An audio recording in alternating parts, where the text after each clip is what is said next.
Hi, so this is my second video on loras. The first one was the very simple version, and this is the very complicated version, because I'm trying to make a more difficult, trying to do a more difficult thing, whereas the other was just a simple style lora. I will best list the sort of things I found out about loras. One, loras train far better on generated images. I'm trying to do illustrations. I'm not trying to do photographs. So training a lora on photographs when you want an illustrated result at the end of the day doesn't really work too well. It doesn't look great, and it's just one of those things. Flux changes from photographs to illustrations, and there's nothing halfway. So I have found that loras that you're going to use for illustration need to be made from generated images, not from photographs. But I do make the loras to make loras for illustrations from photographs, and then I use those loras to make the images to train the final one. And that in some way is what happened here. So I've done a landscape lora, and that is being used, we can zoom in here, to generate landscapes that I'm going to do the final training for. So I don't want a photograph with horrible out-of-focusy stuff, but also I don't want a rough impressionist painting either. And I'll go into the reason for that in a moment. So what I have here is a very simple setup, two prompts that I can weight against each other. We see here both landscape prompts. And what I'm aiming to do here is to produce a range of images for generating the final lora. And it's going to be a landscape lora, and I want a lora that is going to improve the general colouring, lighting and composition of a generation. Not a lora to be used by itself, but a lora that is style agnostic, that doesn't care whether it's a watercolour or an oil painting or a digital illustration, which is quite a lot to ask for, but it is possible to do. So what happens here is I generate the initial image. I put a basic tree in there just for general colouring. Here I can alter the colour if I want to change the general colour. And that goes into a very simple generation with just the one lora, and that results in this image, which is fine, but a bit chocolate boxy. It's a bit too plain, but we'll deal with that. And the other thing I want to do is to generate a variety of images to give a broad variety of images to train on. So what I'm going to do is to take this image, produce two variations of it, a wintry one and a summery one, join them together, and then use that image, which is a mix of the two, to make my final generation. So I'll quickly run how that works. So if we take our go wide river, so we change that to a lake. So I change that to a lake. We're not using this one at the moment, but what you can do is go halfway between the two, just to get a bit of variation. I'll show you how that works in a moment. And this is making our first image. So I've changed that to a lake, so we lost our lake. And the same prompt is working away here. So we go to an icy lake. Quite like, I'm going to put an island in it. And I think I like the idea of a rocky island. That'll do. We'll copy that. And we're running on the same prompt on each section, but different loras. So if you see here, we've got a different lora. We've got digital painting in there to take away some of the painted landscape. So essentially these two images here are being produced with slightly different setups from the same latent. See the latent there? Goes to both. Okay, so we can have a look at that and see how it changes. So what's happening? We're generating a base image. That's getting sent to two different setups with two separate prompts, which will make two variations of the same image. There we go. Rocky Island, and then they're mixed together using a mask. So you see we have image composite masked, and then this image is the masking image. The reason for doing this is that it produces a slightly more nuanced and complex image. So we'll do another seed, and each seed with this setup should produce a variation on the theme. So it's going to make our initial image We're not using many steps, 12 steps. Then the next ones are only 6 steps. So it makes 1 variation, 2 variation, mixes them together, and then joins them up. And this makes a nicer and more subtle image. So if we bring one of the previous ones up, put it against it, do you see how it's become more subtle and more atmospheric? Whereas these trees are all dotty madness. These ones are all lovely. Okay, put that back. And then I upscale and refine, and this is for a very specific reason. I am going to crop these to a different, so it gives me the option of cropping inside, and I'll go through that when we process these images to make the training images. And the thing with training images is that they need to be quite consistent. Photographs tend to look all like they come from all different places, but for a good Lora, the images need to be quite consistent with an element that you're training for that is specific. Now, here we go, our final image, and as you see, that's very nice. And this is the image we're going to train from, and I enlarge it and do it landscape proportion because I'm going to crop into it. And that gives me the option of altering the composition, because this is actually a good example, because Flux produces in the middle images, whereas I might want a different and better composition. This should produce a better composition, hopefully. Touch wood. And then I run off 10 on this variation, which is very simple to do. You can do it with a batch, but if I do it this way, if I get an image I really like and I need to edit it a bit, I have the seed number. If it's a number from a batch, I don't have a seed number, so I can't reload it. Whereas these carry all the settings in the image. That's probably enough for islands. You see, each time round, it'll make a different variation. Then the variations will be mixed together. Don't like that one. And this is for the reason I do large batches of images. I should probably do a couple of hundred, and 1 in 4 will be all right. The rest will be horrible. That one's horrible. That one's not going in. Right, the previous one was quite nice. We got the previous one there. See, that one was nice. But actually, that improved a lot as it went through the mill.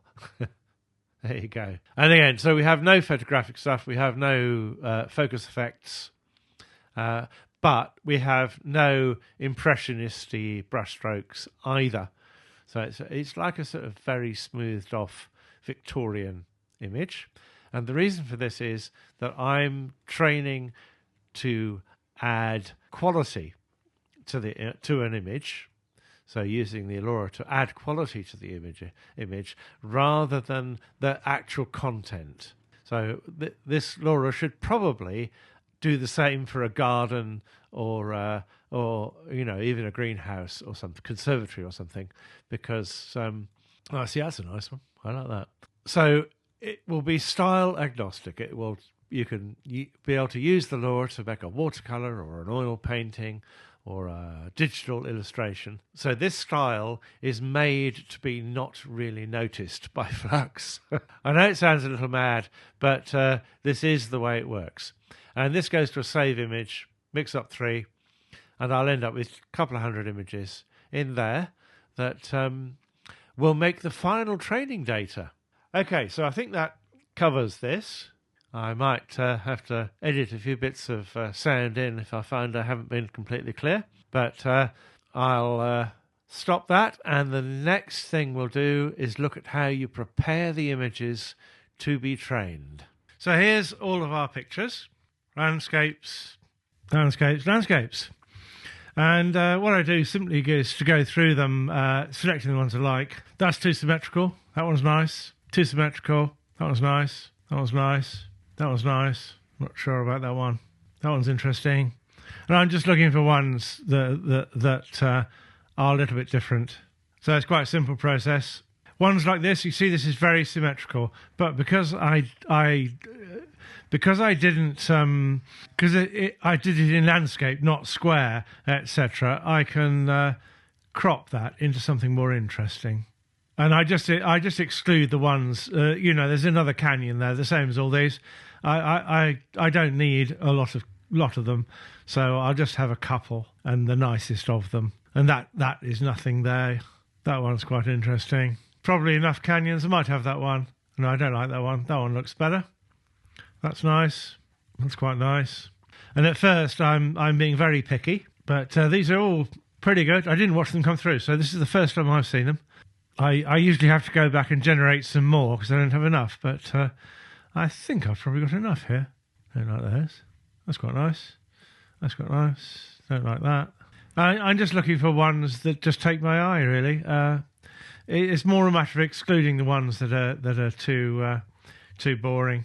I'm excluding things with too much human. A little house in the very middle. I don't want that sort of thing, really. That's very central, but I can crop that. I don't mind a few fences and bits and bobs. It's a very simple process of selecting, and it's up to you, what you feel works well. This one, you see, is going up central, but I can. That's probably more interesting, that one. I quite like that one as well. That one's got some problems over there. That's very nice, that one. That's quite nice as well. Okay, so we put all those in a folder. So we did pretty well there. We got too many. We've got to get rid of some.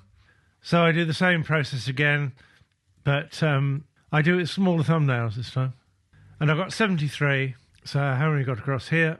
I do that until it's, I want 50, so I need 5. So we'll just try and pick 5 of the most boring ones. Or the ones where we've got several of the same sort of thing. Too many canyons. So it's 13 there, I need another 10. Okay, so that should leave me 50. And then we go on to the next stage, which is Photoshop. And you can do this as a very simple operation. You can do this in any image edit. No problem at all. So I'll make a 1024, and then you'll see why it was. That's 50. And you can do this in any image making. So this is why I make them wider and larger. So I can adjust my composition, and because it's landscapes, I can stretch them and squash them, anything I want. And the aim is to get a nice balanced composition, and the things to avoid are getting everything too central, overly bright colours, symmetry. You don't want too much repetition, obviously, too much bias on the left. So I often do this. It's very likes biasing on the left, but you can swing some around. So you see the lump nearly always appears on the left. I don't know why this is. It's something to do with Flux. Now here we have one that it's a bit central, but because we did a wider format, it's very easy to get a slightly more interesting composition out of the same image. You can because they're larger. There's no reason why you can't be more creative. You can do all sorts of things if you want to, but doing them that size gives you the option.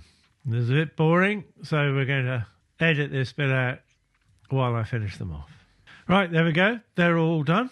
Now I hear people saying, "Why do you do 1024 square?" Because it'll train on a non-square image, and I've sort of tested this, and it's true. It'll train on a non-square image provided it's divisible by the old 16 or whatever. However, I've tested it with landscape ones like this, with cropped and uncropped, and I feel that I get a better result with it cropped to square. So that's just my impression, having done it quite a few times. I tested it 3 or 4 times.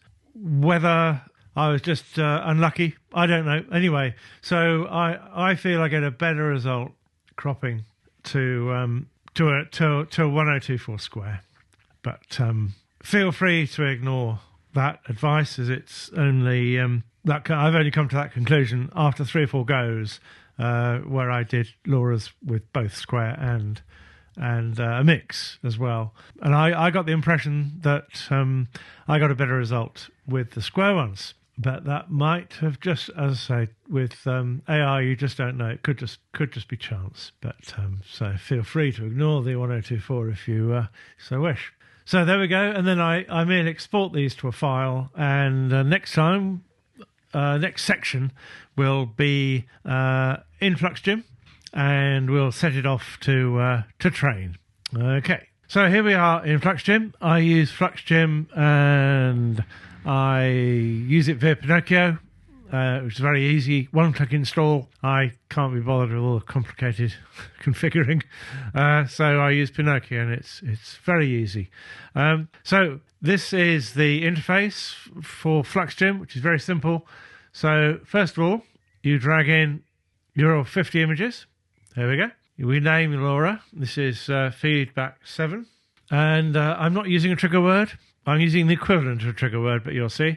I want to, for this sort of thing, I only want 4,000 steps. So 8 trains per image and 10 epochs will give me 4,000. I then need to put in a prompt so I can see how it's going. And I put in a pretty standard prompt. Goes in there.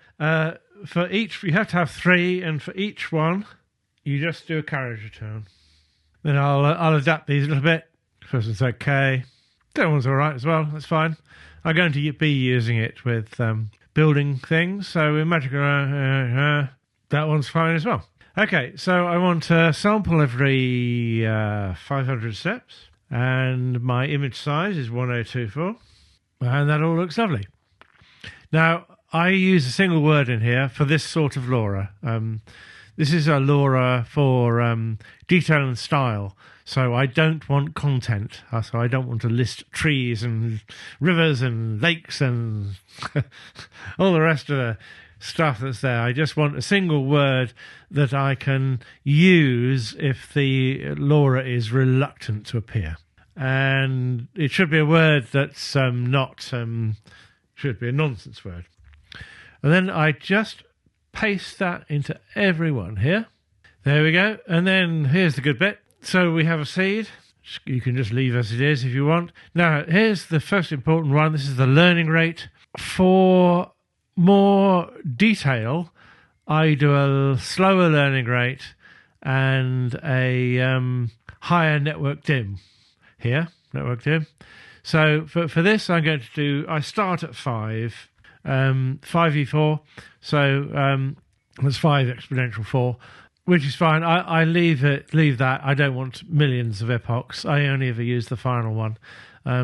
Network dim means how sort of much information there is in the file. So if you have a lot of detail and you want your network dim higher, which is the Lora rank, they call it. I think for this, there's not a huge amount of detail, so 12 will be fine. I never go higher than 16, and I never go lower than 8. So, and if you go down to 8, you need to go up in the learning rate, and if I go up, then I can take the learning rate down a bit. So 16, I might do 4e4, 3e4, something. If, when my Lora is made, it is weak, then I will rerun it with a higher learning rate. If it's overfitted, i.e. too strong, I'll do the other way. I'll do it at the slower learning rate. And I quite often have to rerun them a couple of times, but not that often. For this sort of thing, I'm pretty confident the 5 will be absolutely fine. So then I do a check. Fluxgym is quite fussy. It'll exit if I miss one of these out, or put in. But the best one is if I put in a dash or something off the keyboard it disapproves of, or a backslash or something like that. It'll exit with a complaint. But that should be all right. And then you just start training, and which will take about 3 hours on my 4090. So we'll start off, and this will go through. If it's going to crash out, it'll do it in the first few minutes. So it looks like it's fine. So we can stop that, and the next bit will be testing the Lora. Okay, here we are. Our newly minted Lora has been loaded up. So the way I investigate whether it does anything or not is I start with an image that has potential, and the Lora here is not loaded, but I do have other Loras loaded. I have a painting style Lora, I have a person Lora, and a fantasy Lora, because I want to know how my Lora works with other Loras.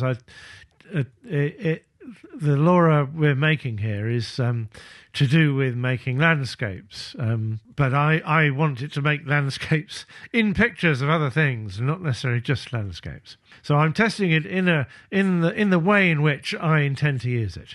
So we have a mixed prompt. There's an interior and an exterior. I tend to mix two things together. It makes more of an interesting composition very often. So that's what we get without the Lora. So what I'll do is I'll put the Lora in at, say, 25, which probably won't do a lot. As I'm making a video, it won't do anything. Hey, there we go. So what the Lora is interested in landscapes and stuff. So it has reduced her, so pushed her away, and made more of the landscape. So if we increase the strength, it should carry on doing that. In theory. With Flux, nothing is certain. She's got an extra ear there as well. But yeah, it's got nicer though. It's definitely got nicer. So I'm tolerably pleased at the first one. So we'll leave the seed the same. To do these tests, you have to leave the seed the same. We got to 35. I usually do a basic run through from nothing through to 1.1, but because it's making a video, I'm doing the edited highlights. I shall do that later. But as a first generation, it could have gone worse. Oh, it's behaving. Goodness me. I don't know what's going on. So here again, as it's increasing strength, it's made the landscape more important, and she is staying still nice, but less important in the picture. And that means the Lora's doing its thing. I'm constantly making Loras. Say, if I make a watercolour Lora to do loose watercolours, watercolour landscapes or something like that, someone will test it with a prompt entirely about manga warriors, comic strip manga warriors, and they wonder why the Lora doesn't do anything.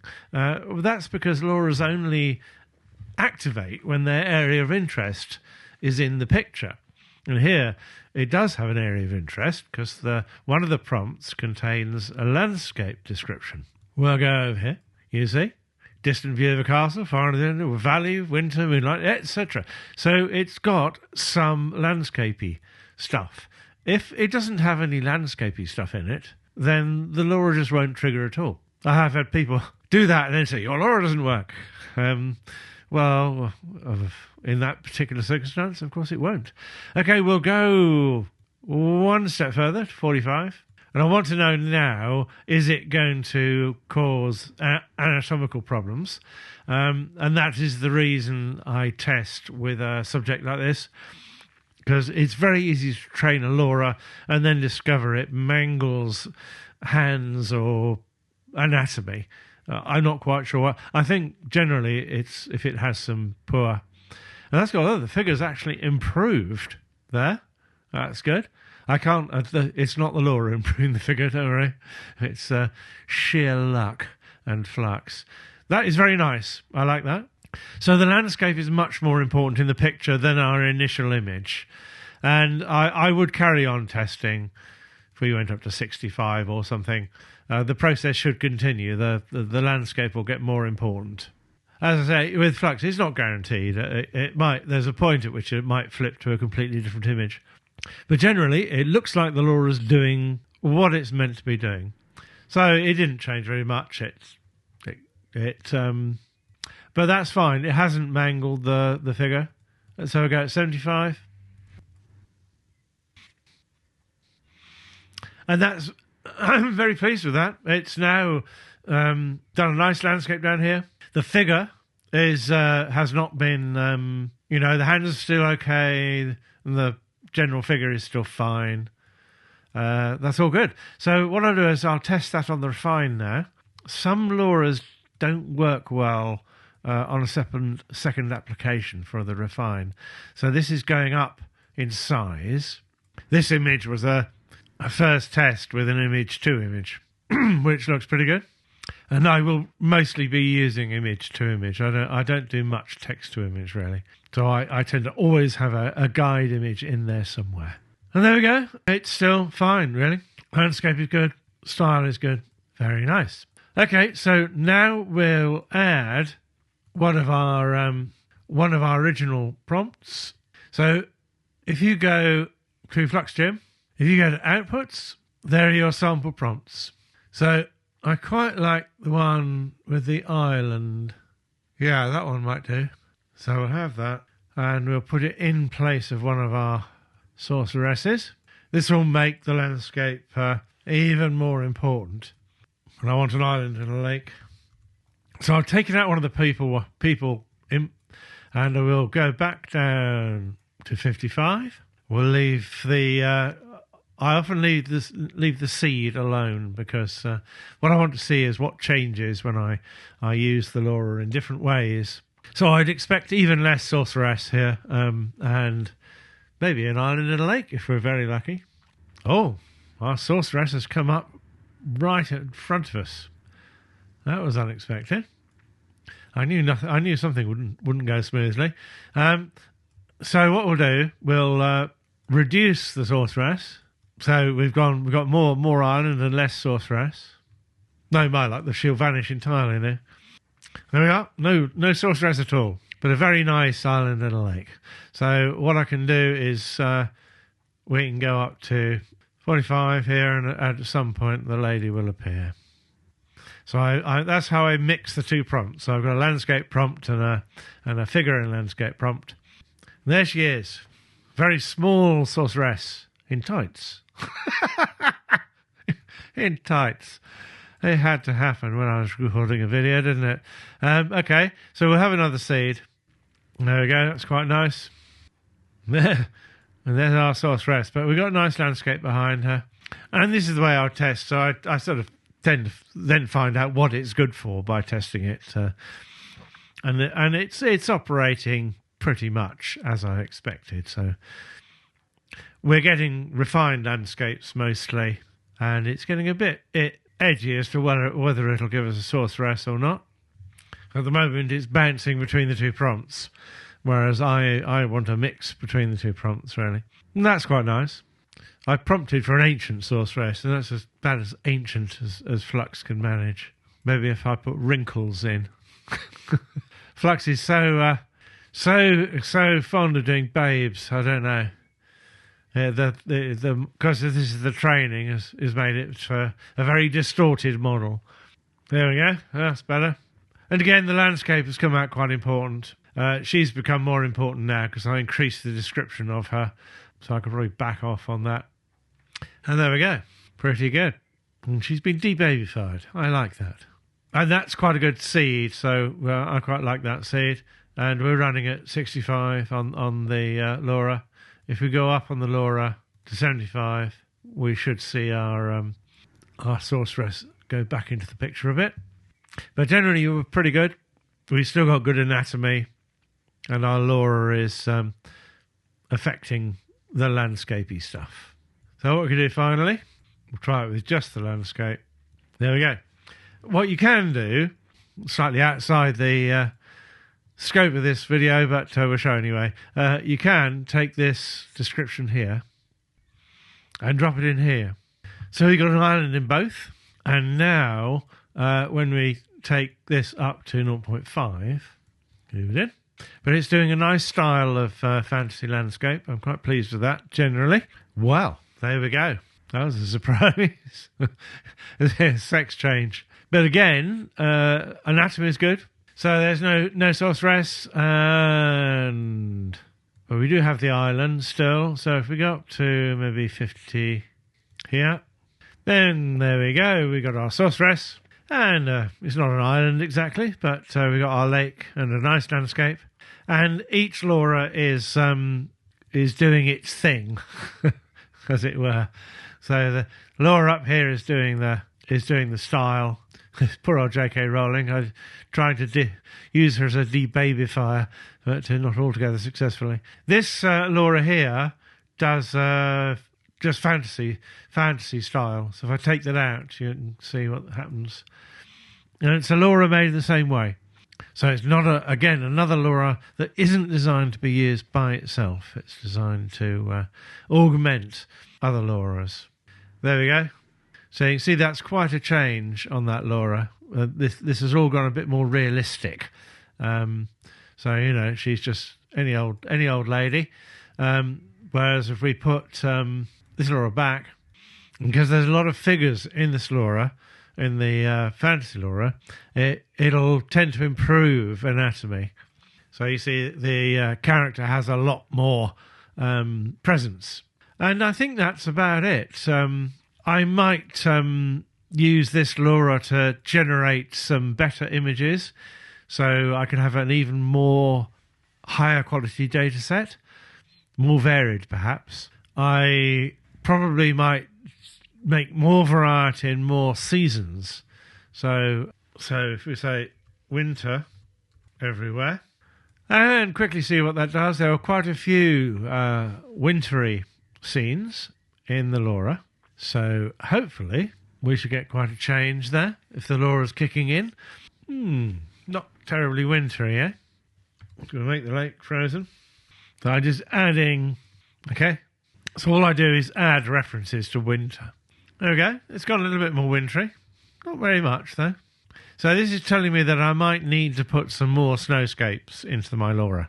It's probably too reluctant to produce a wintry scene. That's strange, but rather nice. I rather like that.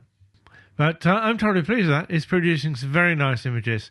So if we go just take the sorceress out entirely, let's go to 0 here. I think this will probably produce a winter scene.